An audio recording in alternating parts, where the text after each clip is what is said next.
Nah, nah sedikit Anda kisahkan dulu ya. Nah, peristiwa bergajah. Sebelum kejadian peristiwa bergajah ini, kita merenung sedikit peristiwa Ashabul Ukhdud. Pernah dengar ya? Nah, ini akan sampai sedikit sekilas, ini lebih lengkap. Antum baca di tafsir surat Al-Buruj dan Al-Fil. Nah, dikisahkan dalam surat Al-Buruj itu, nah, utila ashabun ukhdud.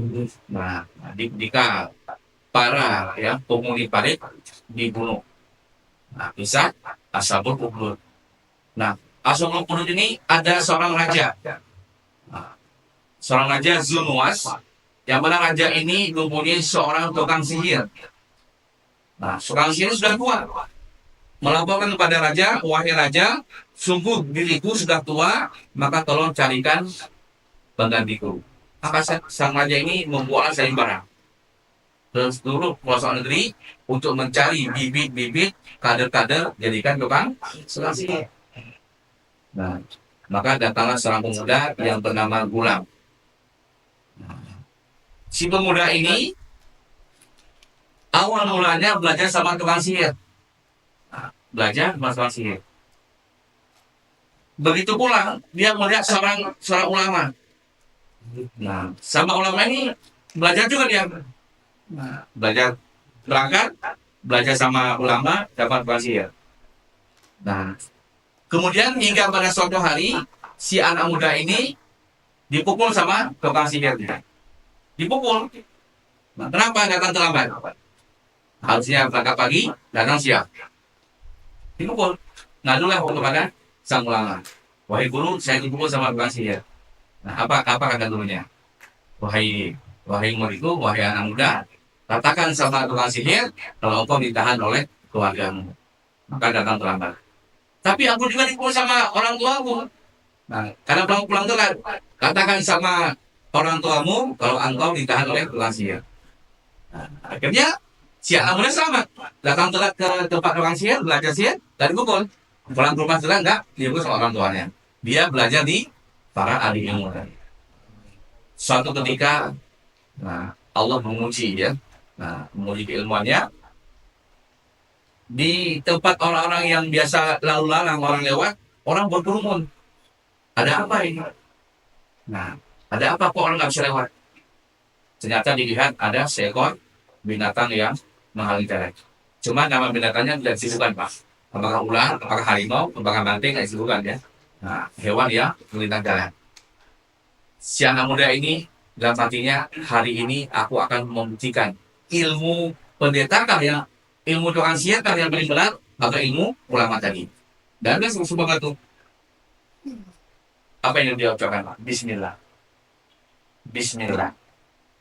Nah, kalau hari ini, kalau memang ilmu tukang sihir itu benar, nah, kalau benar ilmu ulama itu benar, maka matikanlah hewan ini.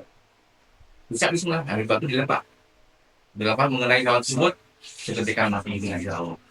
Langsung dia pikir, berarti ilmu ulama ini yang paling benar. Keesokan harinya, sampai kepada gurunya, wahai guru, kemarin aku bertemu hewan yang merintangi jalan. Apa yang kau lakukan? Aku sampaikan. Kamu habis babatku, aku ucapkan, jika ilmu ulama ini benar, matikanlah hewan tersebut. Dan apa kata sang gurunya? Anakku. Nah, wahai muridku, jangan engkau ceritakan resep kepada siapapun. Karena apa? Takut beliau dibangga sama penguasa. Nah, sejak itu si anak muda ini nggak mau lagi belajar sama tukang sihir. Nggak mau lagi dia belajar sama tukang sihir. Nah, tersebarlah berita ada seorang yang bisa menyembuhkan penyakit buta. Nah, salah seorang sekretaris ya kalau bahasa kita, sang raja ini buta. Datang mulai berobat sama anak muda tadi, sama si Gulam. Kemudian si anak muda ngomong gini, aku nggak bisa menyembuhkan kau. Nggak bisa, kata anak muda.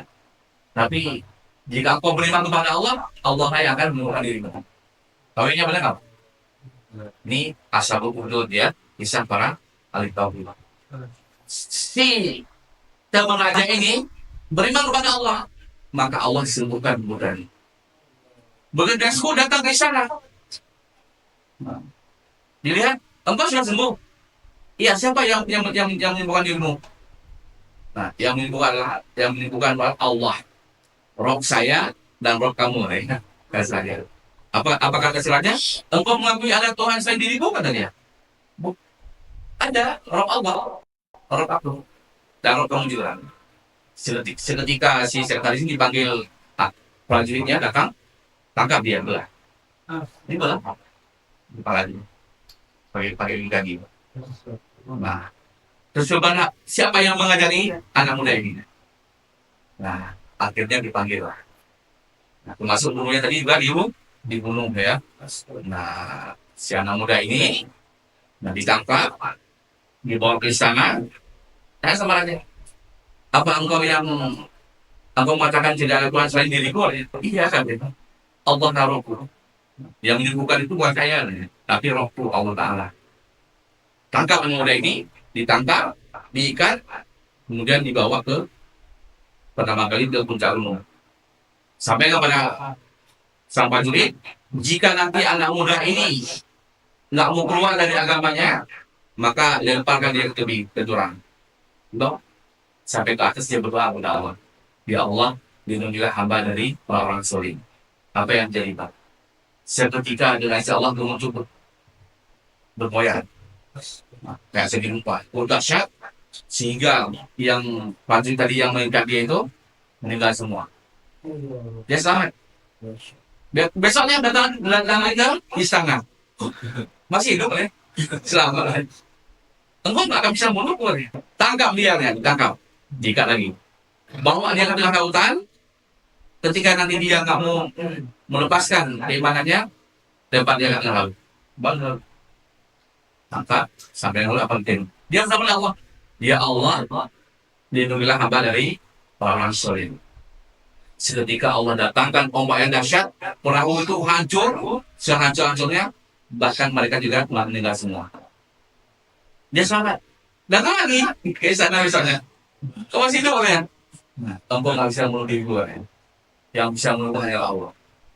Nah, kemudian kalau engkau ingin membunuhku, kumpulkan seluruh rakyat, jangan padam.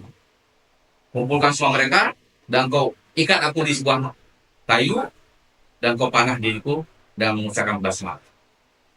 Nah, dikumpulin semua rakyat. Begitu dikumpulin semuanya, nah si raja ini dipanah sama sekali, nggak kena pelipis. Nah, kok nggak kena dia?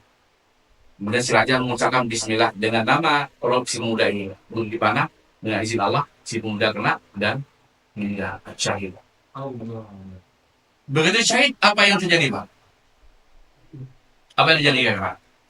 Seluruh yang nonton tadi beriman semua. 20.000 orang beriman semua. Nah, dia yakin bahwasanya roh adalah rohnya si pemuda tadi. Dan raja itu Zunawas, bukan Tuhan. Nah, akhirnya diperintahkan untuk para prajuritnya itu untuk menggali parit yang besar, api yang sangat dahsyat. Yang nggak beriman dilemparkan situ semua. Nah, sampai pada seorang ibu yang dengan bayi. Ragu-ragu sang ibunya mau loncat apa enggak? Apa kata bayi dalam pangkuannya? Wahai ibu, bersabarlah engkau. Engkau berat. Loncat ke dalam api. Maka bayi kisah dalam dunia ini, bayi yang bisa bicara hanya 3 orang, Pak. Yang pertama, bayi di kisah Ashabul Ukhdud, yang kedua Nabi Isa, yang ketiga bayi di kisahnya Jurayj. Hanya 3 orang bayi yang bisa bicara. Nah, begitu semuanya tadi dibunuh, syahid semua, 20.000 orang semuanya, Pak. Nah, ternyata Allah hidupkan 1 orang. Yang meninggal berapa? 199 ya. Nah, berapa itu? 18.999. 1 orang yang hidup. Namanya Daus. Nah, namanya Daus. Ada nama Daus ini? Bukan Daud ya, Daus namanya. Nah, si Daus ini yang selama lari, Pak. Lari dia.